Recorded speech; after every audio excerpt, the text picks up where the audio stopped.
Hello dear friends, എല്ലാവർക്കും toss അക്കാദമിയിലേക്ക് സ്വാഗതം. അപ്പോൾ ഇന്നത്തെ ക്ലാസ്സിൽ നമ്മുടെ HSIയുടെ ഭാഗമായിട്ട് വരുന്ന റെനേസൻസിന്റെ ടോപ്പിക്കിൽ വരുന്ന ഇമ്പോർട്ടന്റ് ഇയേഴ്സ്, അതുപോലെ പ്രധാനപ്പെട്ട പേഴ്സണാലിറ്റീസ്, ഇതുമായി ബന്ധപ്പെട്ടുള്ള ചെറിയൊരു ക്ലാസ് ആണ് ഇന്ന് നമ്മൾ നോക്കുന്നത്. ഹലോ ഡിയർ ഫ്രണ്ട്സ്, എല്ലാവർക്കും ടോസ് അക്കാദമിയിലേക്ക് സ്വാഗതം.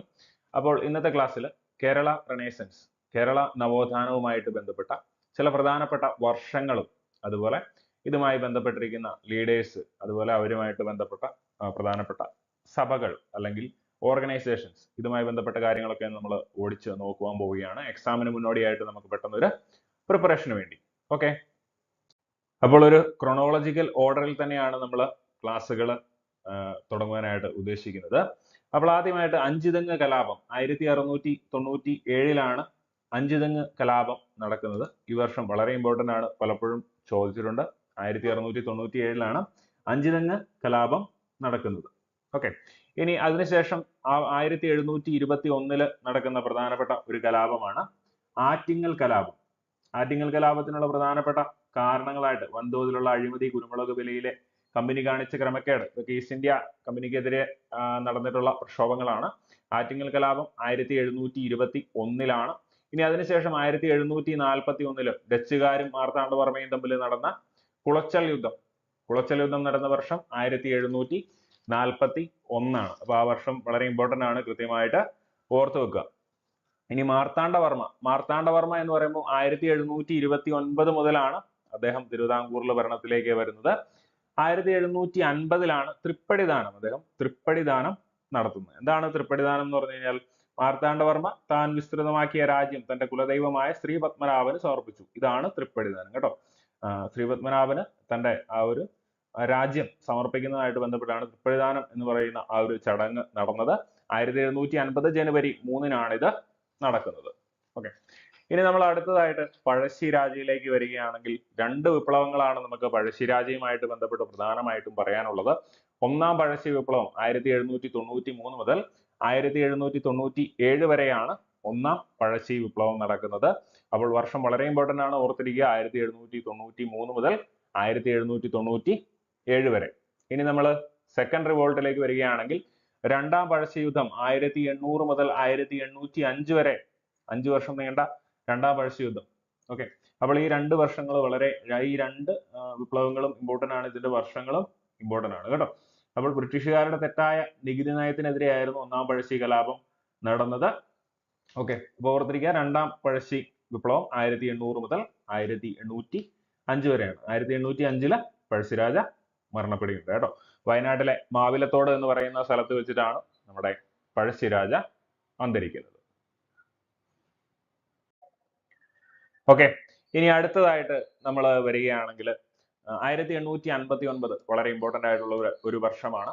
ചാന്നാർ ലഹള അല്ലെങ്കിൽ മേൽമുണ്ട് സമരം എന്നൊക്കെ അറിയപ്പെടുന്ന ഈ ഒരു ലഹള നടക്കുന്നത് 1859 പക്ഷെ ഇതിനു മുന്നേ 1822 വൈകുണ്ഠ സ്വാമികളുടെ നേതൃത്വത്തിൽ ഇതിന്റെ ഒരു ആരംഭം കുറിച്ചിട്ടുണ്ട്. എങ്കിലും കൃത്യമായിട്ട് ഒരു വർഷം പറയുന്നത് 1859 തന്നെയാണ് കേട്ടോ. ചാന്നാർ ലഹളയുടെ വർഷം 1859 പ്രധാനമായിട്ടും പറയുന്നത്. അപ്പൊ ഇതിന് പ്രചോദനമായിട്ടുള്ള വൈകുണ്ഠസ്വാമിയുടെ ആ ഒരു സമരം 1822 നടന്നത്. കൃത്യമായിട്ടും ചാന്നാർ ലഹള നടന്ന വർഷം ഏതാണെന്ന് ചോദിക്കുകയാണെങ്കിൽ 1859 കേട്ടോ. ഇനി PSC ഏറ്റവും അധികം റിപ്പീറ്റഡ് ആയിട്ട് ചോദിക്കുന്ന മറ്റൊരു ചോദ്യമാണ് അച്ചിപ്പുടവ സമരം, മുക്കുത്തി സമരം. ഈ രണ്ട് സമരങ്ങൾക്ക് നേതൃത്വം കൊടുത്തത് ആരാണ് എന്നുള്ള ഒരു ചോദ്യം പലപ്പോഴും ചോദിക്കാറുള്ളതാണ്. അപ്പോൾ വളരെ ഇമ്പോർട്ടന്റ് ആണ്, ഓർത്തിരിക്കുക.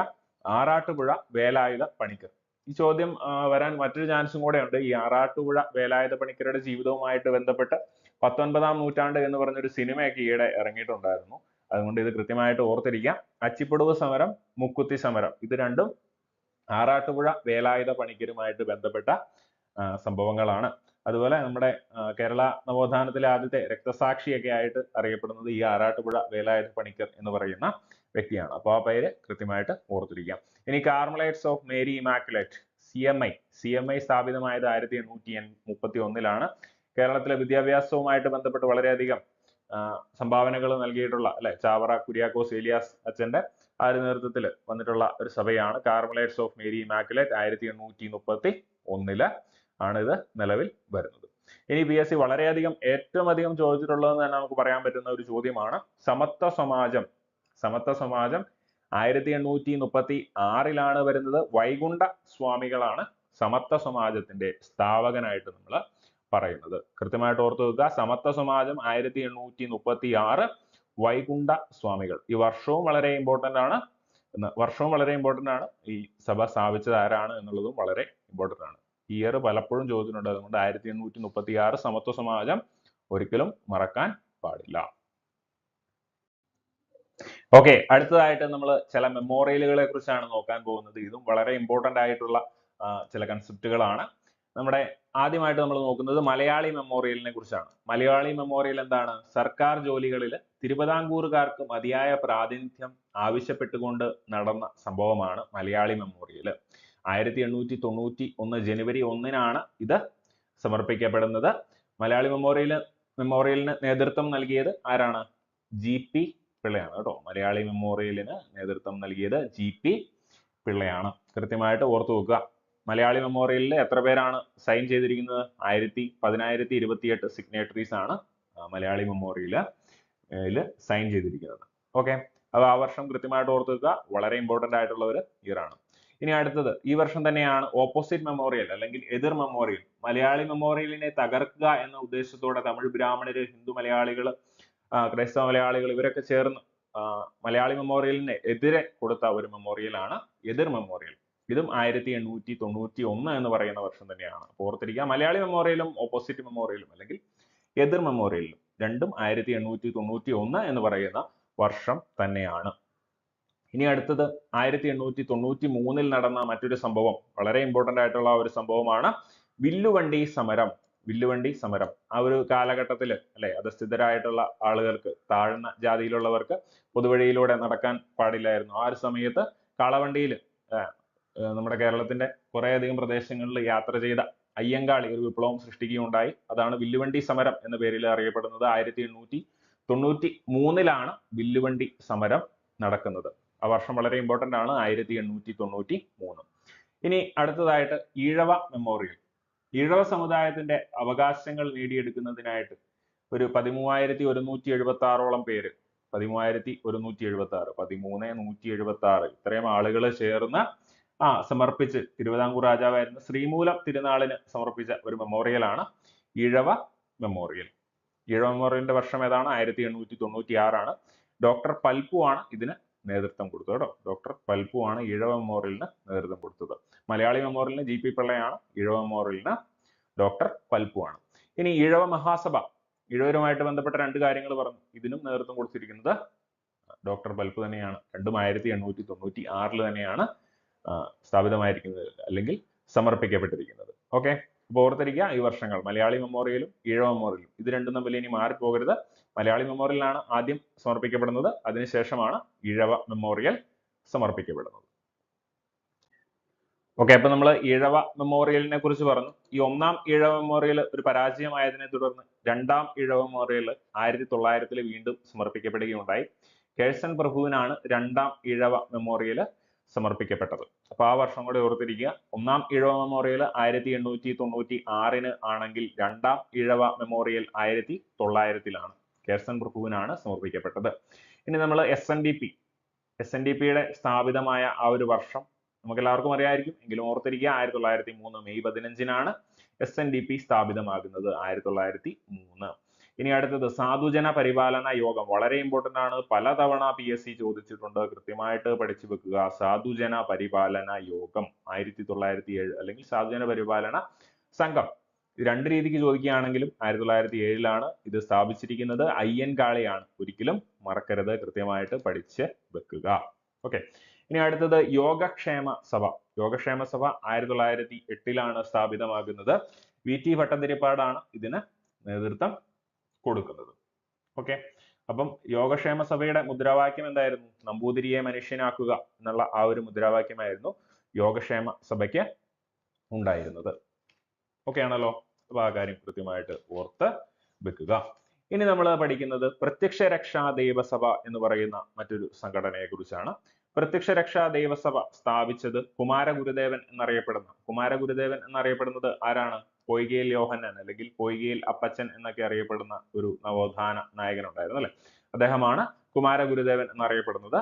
കുമാരഗുരുദേവനാണ് 1909 പ്രത്യക്ഷ രക്ഷ ദൈവസഭ എന്ന് പറഞ്ഞ ഒരു സംഘടന സ്ഥാപിക്കുന്നത്. അപ്പോൾ ഇത് ഇരവിപേരൂർ എന്ന് പറയുന്ന സ്ഥലത്താണ് ഇത് സ്ഥാപിച്ചിരിക്കുന്നത്. അപ്പൊ അതും കൂടെ ജസ്റ്റ് ഒന്ന് ഓർത്തു വെക്കുക. വർഷം വളരെ ഇമ്പോർട്ടന്റ് ആണ്. ആരാണ് സ്ഥാപിച്ചത് എന്നുള്ളതും വളരെ ഇമ്പോർട്ടന്റ് ആണ്. കുമാരഗുരുദേവൻ, അല്ലെങ്കിൽ അദ്ദേഹം പൊയ്കയിൽ യോഹന്നാൻ, പൊയ്കയിൽ അപ്പച്ചൻ എന്നൊക്കെയുള്ള പേരുകളിലും അറിയപ്പെടുന്നുണ്ട്.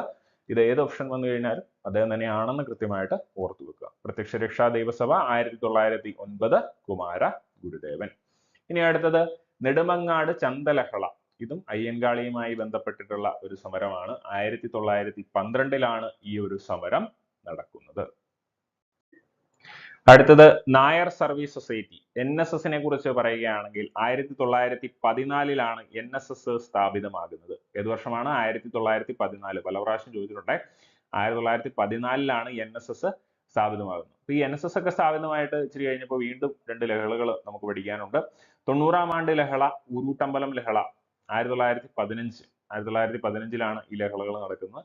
അതുപോലെ കല്ലുമാല സമരം, ഇതെല്ലാം 1915 നടക്കുന്ന സംഭവങ്ങളാണ്. 90-ാം ആണ്ട് ലഹള തന്നെയാണ് ഊരൂട്ടമ്പലം ലഹള എന്ന പേരിൽ അറിയപ്പെടുന്നത്. കൊല്ലവർഷം 1990 നടന്ന ലഹള ആയതുകൊണ്ടാണ് ഇതിനെ 90-ാം ആണ്ട് ലഹള എന്ന് പറയുന്നത് കേട്ടോ. കൊല്ലവർഷം 1990 നടന്നുകൊണ്ടാണ് 90-ാം ആണ്ട് ലഹള എന്നറിയപ്പെടുന്നത്.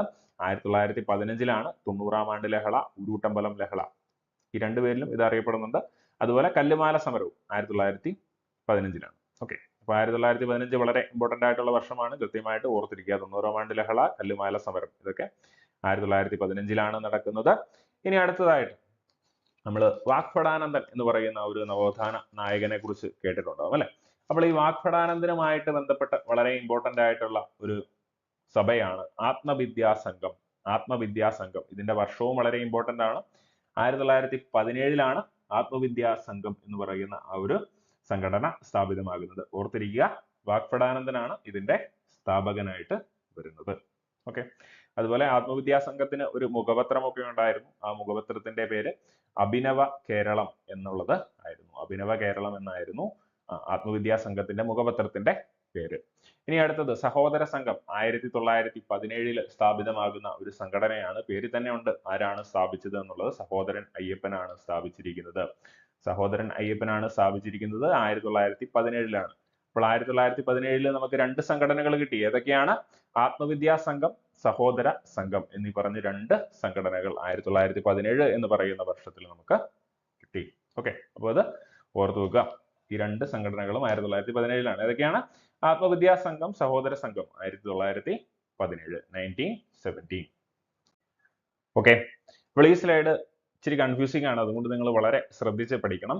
ആത്മബോധോദയ സംഘം എന്ന് പറഞ്ഞ ഒരു സംഘടനയെ കുറിച്ചാണ് നമ്മൾ പറയുന്നത്. ആത്മബോധോദയ സംഘം ഇത് സ്ഥാപിച്ചിരിക്കുന്നത് ശുഭാനന്ദ ഗുരുദേവനാണ്. ഏതാണ്? ആത്മബോധോദയ സംഘം, ശുഭാനന്ദ ഗുരുദേവൻ 1918. ഇനി ആനന്ദ മഹാസഭ. ആനന്ദ മഹാസഭ ബ്രഹ്മാനന്ദ ശിവയോഗി. ബ്രഹ്മാനന്ദ ശിവയോഗിയാണ് ആനന്ദ മഹാസഭ സ്ഥാപിച്ചിരിക്കുന്നത്. ഇനി മൂന്നാമത് ജാതിനാശിനി സഭ ആനന്ദ തീർത്ഥൻ. അപ്പൊ ഇതിൽ നമ്മൾ ശ്രദ്ധിക്കേണ്ട കാര്യം, ഈ മൂന്ന് നവോത്ഥാന നായകരുടെ പേരിലും ആനന്ദൻ എന്ന് പറയുന്ന ആ ഒരു പേര് വന്നിട്ടുണ്ട്. അപ്പൊ ഇതിൽ കൃത്യമായിട്ട് നിങ്ങൾ ഓർത്തു വെക്കുക. ആനന്ദ മഹാസഭ, ആനന്ദ മഹാസഭ, ബ്രഹ്മാനന്ദം എന്ന് അങ്ങനെ ഓർത്തു വെക്കുക കേട്ടോ. ബ്രഹ്മാനന്ദ ശിവയോഗിയുടേതാണ് ആനന്ദ മഹാസഭ, ബ്രഹ്മാനന്ദ സഭ, അങ്ങനെ ഓർത്തിരിക്കുക. ആനന്ദ മഹാസഭ എന്ന് പറയുന്നത് ബ്രഹ്മാനന്ദ ശിവയോഗിയുമായിട്ട് ബന്ധപ്പെട്ടിട്ടുള്ള ഒരു സഭയാണ്. അത് കൃത്യമായിട്ട് അങ്ങ് ഉറപ്പിച്ച് തന്നെ പഠിക്കുക. ആനന്ദ മഹാസഭ, ബ്രഹ്മാനന്ദ ശിവയോഗി. ഇനി മാത്രം ബാക്കിയുള്ളതിലേക്ക് പോവുക. ആത്മബോധോദയ സംഘം ശുഭാനന്ദ ഗുരുദേവൻ. ഇനി ജാതിനാശിനി സഭ ആനന്ദ തീർത്ഥൻ. ഇത് പലപ്പോഴും ചോദിച്ചിട്ടുണ്ട്. കാരണം ഈ ആനന്ദം എന്നുള്ള പേര് കണ്ടു കഴിയുമ്പോൾ നമുക്ക് പലപ്പോഴും കൺഫ്യൂഷൻ ആവും. കാരണം ആനന്ദ മഹാസഭ ശുഭാനന്ദ ഗുരുദേവനാണോ, ആനന്ദ തീർത്ഥനാണോ, ശുഭാനന്ദ ബ്രഹ്മാനന്ദ ശിവയോഗി ആണോ എന്നൊക്കെ ഒരു കൺഫ്യൂഷൻ വരും. അപ്പോൾ അത് കൃത്യമായിട്ട് ഉറപ്പിച്ച് പഠിക്കുക. ആനന്ദ മഹാസഭ എന്ന് പറയുന്നത് ബ്രഹ്മാനന്ദ ശിവയോഗിയുമായിട്ട് ബന്ധപ്പെട്ടതാണ്. ഇനി തെറ്റരുത്, ആനന്ദ മഹാസഭ ബ്രഹ്മാനന്ദ ശിവയോഗി. ആത്മബോധോദയ സംഘം ശുഭാനന്ദ ഗുരുദേവൻ. ജാതി നാശിനി സഭ ആനന്ദ തീർത്ഥൻ. അപ്പൊ ഇതിന്റെ വർഷങ്ങളും ഓർത്തിരിക്കുക. ആത്മബോധോദയ സംഘം 1918. ജാതിനാശിനി സഭ 1933. ഇനി മലബാർ വിപ്ലവം, മലബാർ റെബല്യൻ 1921. ഇനി അതുപോലെ തിരുവിതാംകൂർ ചേരമർ മഹാസഭ 1921. പാമ്പാടി ജോൺ ജോസഫ്. ചേര എന്ന് പറയുന്നത് ഒരു പാമ്പാണ് അല്ലെ. അപ്പൊ ചേരമർ ചേരപ്പാമ്പാടി എന്നുള്ള രീതിക്ക് ഓർത്തു വെക്കുക കേട്ടോ. തിരുവിതാംകൂർ ചേരമർ മഹാസഭ 1921 പാമ്പാടി ജോൺ ജോസഫ്, ചേരപ്പാമ്പാടി എന്ന് ഓർത്തു വെക്കുക കേട്ടോ. ഓക്കെ, ഇനി അടുത്ത് കേരള പുലയ മഹാസഭ 1970 PK ചാത്തൻ മാസ്റ്റർ ആണ് സ്ഥാപിക്കുന്നത്. ഇത് വളരെ നമുക്ക് സ്വാതന്ത്ര്യമൊക്കെ കിട്ടി വളരെ വർഷങ്ങൾക്ക് ശേഷമാണ് കേരള പുലയ മഹാസഭ KPMS എന്ന് പറയുന്ന ആ ഒരു സംഘടന സ്ഥാപിതമാകുന്നത്. PK ചാത്തൻ മാസ്റ്റർ ആണ് ഇതിന്റെ സ്ഥാപകൻ. ഓക്കെ, അപ്പോൾ അത് കൃത്യമായിട്ട് മനസ്സിലാക്കി വെക്കുക. ഓക്കെ, ഇനി അടുത്തതായിട്ട് നമ്മൾ പണ്ഡിറ്റ് KP കറുപ്പനിലേക്കാണ് വരുന്നത്. KP കറുപ്പനെ കുറിച്ച് പറയുമ്പോൾ കുറച്ചധികം സഭകൾ നമുക്ക് പറയാനുണ്ട്. കല്യാണദായിനി സഭ 1912 സ്ഥാപിച്ചു.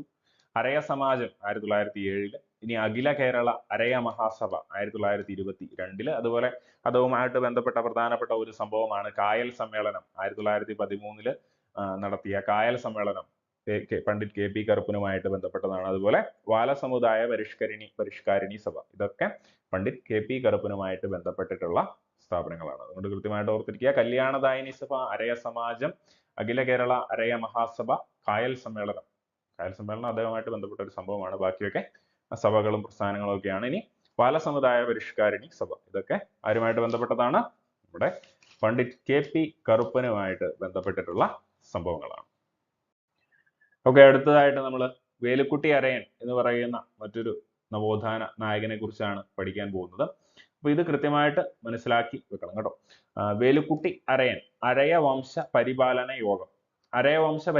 യോഗം വേലുക്കുട്ടി അരയനുമായിട്ട് ബന്ധപ്പെട്ടതാണ്. അഖില തിരുവിതാംകൂർ നാവിക തൊഴിലാളി സംഘം, ഇതും വേലുക്കുട്ടി അരയനുമായിട്ട് ബന്ധപ്പെട്ടതാണ്. ഇതൊരിക്കലും നമുക്ക് മാറിപ്പോകരുത്, കൃത്യമായിട്ട് ഓർത്തു വെക്കുക. അരയവംശ പരിപാലന യോഗം വേലുക്കുട്ടി അരയൻ, അഖില തിരുവിതാംകൂർ നാവിക തൊഴിലാളി സംഘം വേലുക്കുട്ടി അരയൻ. ഈ പണ്ഡിറ്റ് കറുപ്പനും വേലുക്കുട്ടി അരയനുമായിട്ടുള്ള സംഘടനകൾ ചിലപ്പോൾ അങ്ങോട്ടും ഇങ്ങോട്ടും മാറിപ്പോകാറുണ്ട്. അതുകൊണ്ട് കൃത്യമായിട്ട് മനസ്സിലാക്കി തന്നെ ഇത് പഠിച്ച് വെക്കുക. കാരണം എന്താണെന്ന് വെച്ച് കഴിഞ്ഞാൽ അരയ സമാജമായിട്ട് ബന്ധപ്പെട്ട കാര്യങ്ങളെല്ലാം നമ്മൾ പണ്ഡിറ്റ് കറുപ്പനെ കുറിച്ച് ഓർക്കും. പക്ഷെ അതിൽ ഈ അരയവംശ പരിപാലന യോഗം എന്ന് പറയുന്ന ആ ഒരു സംഘടനയൊക്കെ സ്ഥാപിച്ചിരിക്കുന്നത് വേലുക്കുട്ടി അരയനാണ്. അരയവംശ പരിപാലന യോഗം, അതുപോലെ അരയ സർവീസ് സൊസൈറ്റി ഇതൊക്കെ സ്ഥാപിച്ചിരിക്കുന്നത് വേലുക്കുട്ടി അരയനാണ്. ബാക്കി അരയവംശവുമായിട്ട് ബന്ധപ്പെട്ടിട്ടുള്ള സംഘടനകളൊക്കെ പണ്ഡിറ്റ് കറുപ്പനുമായിട്ട് ബന്ധപ്പെട്ടാണ് വരുന്നതെങ്കിലും അരയ സർവീസ് സൊസൈറ്റി അതുപോലെ അരയവംശ പരിപാലന യോഗം, ഇത് രണ്ടെണ്ണം നമ്മുടെ വേലുക്കുട്ടി അരയനുമായിട്ട് ബന്ധപ്പെട്ടാണ് വരുന്നത്. ഓക്കെ, അപ്പൊ ആ കാര്യം കൃത്യമായിട്ട് ഓർത്ത് വെക്കുക. ഓക്കെ, അടുത്തതായിട്ട് നമ്മൾ ക്ഷേത്രപ്രവേശനവുമായിട്ട് ബന്ധപ്പെട്ടിട്ടുള്ള സത്യാഗ്രഹങ്ങളിലേക്കൊക്കെ വരികയാണെങ്കിൽ അതിൽ ഏറ്റവും പ്രധാനപ്പെട്ടതാണ് വൈക്കം സത്യാഗ്രഹം. ഈ വൈക്കം സത്യാഗ്രഹവുമായിട്ട് ബന്ധപ്പെട്ടാണ് സവർണജാതിയൊക്കെ, ആരുടെ നേതൃത്വത്തിലാണ് സവർണജാഥ നടന്നിരിക്കുന്നത്? മന്നത്ത് പത്മനാഭന്റെ നേതൃത്വത്തിലാണ്. 1924 അപ്പോൾ 1924 വൈക്കം സത്യാഗ്രഹം അതുപോലെ സവർണജാഥ എന്നിവയൊക്കെ ആരംഭിക്കുന്നത്. വൈക്കം സത്യാഗ്രഹം 1924 മുതൽ 25 വരെയുള്ള ആ ഒരു കാലഘട്ടത്തിൽ നീണ്ടു നിന്നിരുന്നു. എങ്കിലും ഇത് ആരംഭിച്ചത് 1924 എന്ന് പറയുന്ന വർഷത്തിലാണ്. അപ്പൊ ഇതിനു മുന്നേ ഐത്തത്തിനെതിരെ കേരളത്തിൽ നടന്ന ആദ്യ പ്രക്ഷോഭമായിട്ട് പറയുന്നത് തളിക്ഷേത്രവുമായിട്ട് ബന്ധപ്പെട്ടിട്ടുള്ള ഒരു പ്രക്ഷോഭമാണ് കേട്ടോ. ക്ഷേത്രപ്രവേശനവുമായിട്ട് തളിക്ഷേത്ര പ്രക്ഷോഭമാണ്. 1917 ഈ തളിക്ഷേത്ര പ്രക്ഷോഭം നടക്കുന്നത്. ആ വർഷം കൂടെ ജസ്റ്റ് ഒന്ന് ഓർത്തു വെച്ചേക്കുക. ഇനി നമ്മൾ ഉപ്പു സത്യാഗ്രഹം നമുക്കറിയാം 1930 ഗാന്ധിജി ആരംഭിക്കുന്നത്. അപ്പൊ ഇതിന്റെ ഭാഗമായിട്ട് ഇന്ത്യയിലെ എല്ലാ സ്ഥലങ്ങളിലും തന്നെ ഉപ്പു സത്യാഗ്രഹത്തിന്റെ പ്രവർത്തനങ്ങൾ നടന്നിരുന്നു. അപ്പൊ ഇതുമായിട്ട് ബന്ധപ്പെട്ട് കേരളത്തിൽ കേരള ഗാന്ധി എന്നറിയപ്പെടുന്ന ആരാണ്? കേളപ്പനാണ് ഇതിന് നേതൃത്വം കൊടുത്തത് എന്നുള്ള കാര്യമൊക്കെ നമുക്ക് അറിയാവുന്നതാണ്. ഉപ്പു സത്യാഗ്രഹത്തിന് ശേഷം 1931 ഗുരുവായൂർ സത്യാഗ്രഹം നടക്കുന്നു. അതിനുശേഷം അബ്സ്റ്റൻഷൻ മൂവ്മെന്റ് 1932 നിവർത്തന പ്രക്ഷോഭം എന്ന് പറയുന്ന ആ ഒരു പ്രക്ഷോഭം നടക്കുന്നു. അപ്പോൾ ഇത് പഠിച്ചു വെക്കുവാനായിട്ട് ഉഗ്നി എന്ന് പറയുന്ന ഒരു കോഡ് നമുക്ക് ഉപയോഗിക്കാം. ഉഗ്നി എന്ന് പറയുന്നത് ഉപ്പു സത്യാഗ്രഹത്തിന് ഉപയോഗിക്കാം. അതിനുശേഷം ഗുരുവായൂർ സത്യാഗ്രഹം, ഇനി അതിനുശേഷം നിവർത്തന പ്രക്ഷോഭം. അപ്പൊ ഇത് ഇങ്ങനെ തന്നെ ഓർത്തു വെക്കുകയാണെങ്കിൽ നമുക്ക് കുറച്ചുകൂടെ എളുപ്പത്തിൽ ആ വർഷങ്ങളിലേക്ക് എത്തുവാനായിട്ട് സാധിക്കും. 30, 31, 32 എന്നീ കണ്ടിന്യൂസ് ആയിട്ടുള്ള വർഷങ്ങളിലാണ് ഇതൊക്കെ നടക്കുന്നത്. ഉപ്പു സത്യാഗ്രഹം 1930, ഗുരുവായൂർ സത്യാഗ്രഹം 31, നിവർത്തന പ്രക്ഷോഭം 1932.